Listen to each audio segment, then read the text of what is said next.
And now the American Family News is ready to go to press. News of events at home and abroad for your American family, brought to you at 5:30 and again in the morning at 8:45, Mondays through Fridays, by the makers of American Family Flakes and American Family Bar Soap, Chicago's favorite soaps for washing clothes and dishes. And here he is, your American Family reporter, John Harrington. Hello, everybody. The smoke and flame from Chicago's worst hotel fire died out many hours ago. But the tragedy and heartache and casualties have mounted throughout the day.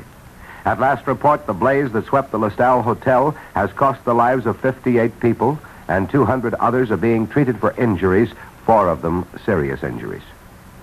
Many of the 58 victims burned to death. Others died of suffocation from the dense smoke clouds, and still others leaped to their death from windows high in the 22-story building. Although Red Cross and city officials have been working untiringly all day, up to 5:30, 13 of the victims remain unidentified. Frantic phone calls have come into the morgue and the Red Cross office from all over the country. Friends and relatives wanted to know about the 1,100 hotel guests trapped by the flames. And now the investigations are getting underway, with local, county, and state officials wanting to know the cause of the disastrous blaze. The fire department, the coroner, and a special mayor's committee will investigate for the city of Chicago. And the state legislature plans to send a special committee to make a report to the lawmakers. Fire Marshal Michael Corrigan of Chicago describes the fire as the worst in his 35 years of service and one of the hardest to explain. But hotel employees report that they first spotted the blaze in an elevator shaft, and it was out of control almost immediately because of the strong drafts in the 38-year-old building. To illustrate the intense heat of those flames which completely destroyed the giant LaSalle lobby, a mailman opened the heavy metal mailbox near the elevator shafts and found that all of the letters inside were reduced to a powdery ash. Quincy, Illinois was hit especially hard by the disaster. Quincy's mayor, Edward Schneidman, has been identified as among the dead. Ironically, Mayor Schneidman had originally planned to stay at the Bismarck Hotel, but because of a last-minute change of plans, he registered at the ill-fated LaSalle. One of the most dramatic stories of the fire is that of Miss Anita Blair. As others became panicky, rushed to open windows, and some of them to jump out of those windows, Miss Blair walked slowly and calmly down the fire escape from the 11th floor to safety. As we told you on the 8:45 edition of Your American Family News, Miss Blair was led down that perilous fire escape by a seeing-eye dog. Now, perhaps some of you may remember Miss Blair. She's an old friend of ours. When she first came to Chicago along with her dog Fawn last November, she was unable to find a room. She wanted to get a job here, but she was afraid she'd have to go back to Texas because of the housing shortage. By wire recording at that time, Miss Blair appealed to Chicago residents on Your American Family News, and as a result was able to get her room at the LaSalle Hotel. Now we're bringing Miss Blair to you again to tell you her experience when the tragic fire broke out early this morning. So here by transcription is Bob Cunningham to introduce you once again to Miss Anita Blair. Throughout the day, you've been hearing details of the terrible disaster which struck early this morning at the LaSalle Hotel in Chicago. One of the most miraculous escapes so far recorded and certainly achieved in the fire was that achieved by Miss Anita Blair and her seeing-eye dog, Fawn. Miss Blair is in the studio with us now, and here's her story. The first realization I had that there was a fire in the hotel, I was awakened about 1 o'clock by screaming. I heard this horrible, I think it's the most terrifying sounds I've ever heard, of men and women screaming in panic. And I lay there a few seconds and listened to it. Then I got up and went and opened my door, and there were people running back and forth in the hall. And I have no sense of smell. When I opened that door, the smoke was so heavy in the hall that I could actually taste it. So I closed the door and reached for my robe hanging on the back of the door, and then went and got my coat and put my harness on Fawn, my seeing-eye dog, picked up my pocketbook. I debated for a few seconds whether I should try to take anything with me, and then I decided that whatever was there wasn't as important as getting out of the place, and stepped back out into the hall. The dog went with me down the fire escape from the 11th floor to the ground. And I think the most amazing thing about the fire was the fact that so many people, although they were filled with panic, They seemed to calm down when they saw the dog taking me down the fire escape. People were very kind to see that I didn't stumble, and I think I was very fortunate. Thank you, Miss Anita Blair. And your American Family reporter also thanks you and joins with you in your thankfulness at your miraculous escape. And there are other stories of miraculous escapes, too. There is Miss Virginia Blake of Bushnell, Illinois, who was rushed to the hospital along with the other injured. But Mrs. Blake, unlike the others, was taken to the maternity ward at Passifant Hospital, where she is waiting for her baby to be born at any moment. And there is Mrs. Claude Stratton, a 74-year-old Miami woman. She was carried from the blazing hotel in a chair by 3 former servicemen of Chicago. They went to her rescue when her husband, tears streaming down his face, begged for their help. When he found her safe and recovering from shock in a local hospital, he wrote out a check for $500 as his only way to reward those 3 former GIs. To 5 young lads from Newton, Iowa, fate was not quite so kind. They came into Chicago for a big fling, their high school graduation present from their parents. All 5 of the boys died in the blaze. And so we hear more stories, more horror from Chicago's worst hotel fire, which so far has claimed the lives of 58 people. But even in the midst of terror and tragedy, Americans accustomed to post-war shortages can remain immovable. One middle-aged couple vacationing here had experienced the usual difficulty in getting a hotel room when they came into town.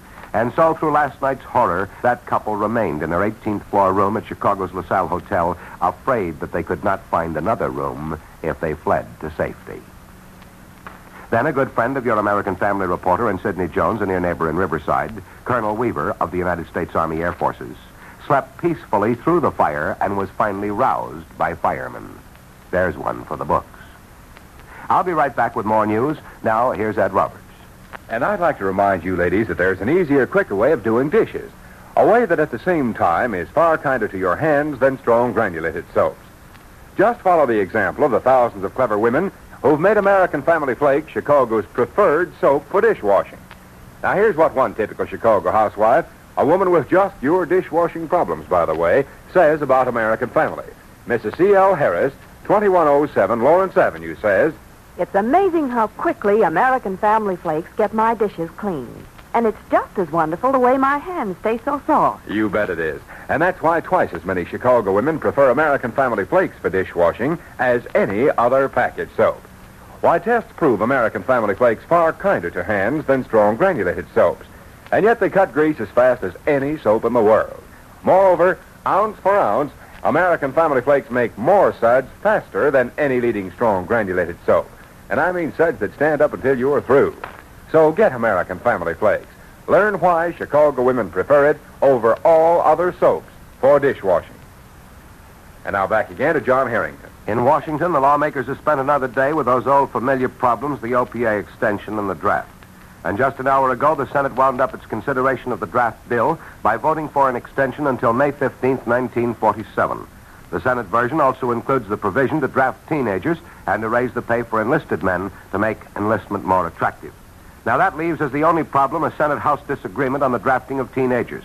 The House removed the teenage clause from the draft bill before it passed its version last month. As for the OPA, debate over the pricing agency centered in the Senate Banking Committee. But after a full day of argument, the committee came out as determined as ever to lift the price controls from livestock, meat, poultry, and dairy products on June 30th. Concerning the food shortage, the Famine Emergency Committee has issued a new Save Bread call to Americans. The group now suggests that every American limit himself to 2 slices of bread a meal and fill up on potatoes. Speaking of saving, this is a good time for my reminder to you tonight to keep on saving waste fats. The waste fats so vitally needed by our country. On the labor scene, a watchful government has begun organizing its priority shipping system in the event the maritime strike comes off on June 15th. But there were hopeful signs out of today's negotiation meetings that a settlement may be reached. Meantime, the pressure is increasing for President Truman to sign the case anti-strike bill. Turning to the international news for a moment. That foreign policy debate in the British House of Commons has continued throughout another day. Both the old familiar voice of Winston Churchill and the newer voice of Prime Minister Attlee took this occasion to take new cracks at Soviet Russia. But the two statesmen are in disagreement on another question. Mr. Churchill believes that Great Britain should continue its policy of non-intervention in the Spanish government affairs, while Mr. Attlee proposes that the United Nations get busy and oust the Franco regime. A monarch who already has been ousted as king is King Umberto of Italy. Now that the votes have been counted, it is official that the Italian people have voted out the monarchy form of government to replace it with a republic.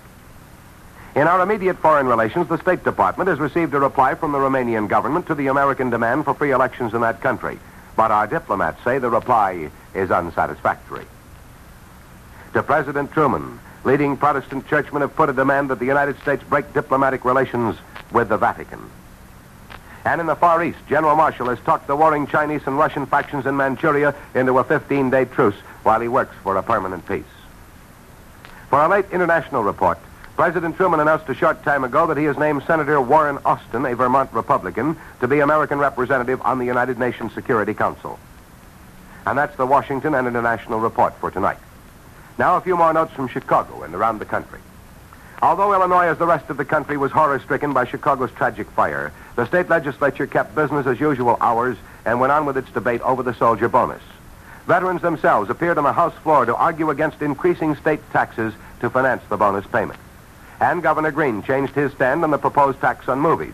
In a letter to the chairman of the Legislative Bonus Commission, he urged that the lawmakers decide against the movie tax when they work out their final plan. At the moment, the Illinois lawmakers seem as far from a final plan as ever. Also in Springfield, members of the Illinois Commerce Commission were taking up a financial matter. The Illinois Commercial Telephone Company opened its arguments for a proposed rate increase which would affect about 600 communities. And federal officials in Chicago are also concerned with high finance today. Internal Revenue agents have filed a claim of more than $878,000 against Meyer Gordon, a Loop pawn shop owner, for non-payment of income tax from 1935 to 43. The federal officials describe Gordon as the biggest fence in the country for stolen goods. For a glimpse at today's activities in Wall Street, the slide of stock prices from recent highs leveled off some, and an assortment of industrial managed moderate advances. In just a moment, I'll have the late weather reports. Now, Ed Roberts. Well, friends, here's one thing for sure. Today, every woman wants to get more service from clothes that are so hard to replace these days. And thousands of Chicago women have discovered an amazingly successful way to do this. It's the American Family Flakes way of washing. And it does away with so much wash day wear and tear that clothes are just bound to last longer. I've found that American Family Flakes have such wonderful cleansing ability that you don't have to rub or bleach clothes to death to get them dazzling white. Yet these hard-working American Family Flakes are so mild, colored washables look bright longer than when you use a strong granulated soap. Now, did you ever hear of such wash day magic before? How about it, friends, have you? You know, that's why Chicago housewives prefer American Family Flakes 3-to-1 over all other soaps for washing clothes, according to an independent survey. So to help protect your clothes, use Chicago's favorite soap, American Family Flakes, every wash day. Because, you know, now, more than ever, it is cheaper to buy good soap than new clothes. And now here again is John Harrington. Well, sir, it looks as though we're almost safe in saying that June is here to stay. Because again tonight, the weatherman is echoing his words of earlier in the week. Fair and continued mild tonight with a low of 60. And the same holds true for tomorrow when the thermometer will go clear up to 87 degrees. Today, the mercury got as high as 79, which is where it stands right at the moment. So it's been a nice, lovely June day. Good evening, all. Tune in WBBM at 8:45 tomorrow morning and again at 5:30 when John Harrington, your American Family reporter, will present the WBBM News Bureau selection of the news from here, there, and everywhere. 15 minutes of news brought to you every day, twice a day, Monday through Friday, by American Family Flakes and American Family Bar Soap. Remember our next date, tomorrow morning, 8:45. Ed Roberts speaking. Robert Trout with the news till now follows in just a moment over the WBBM Air Theater, Wrigley Building, Chicago.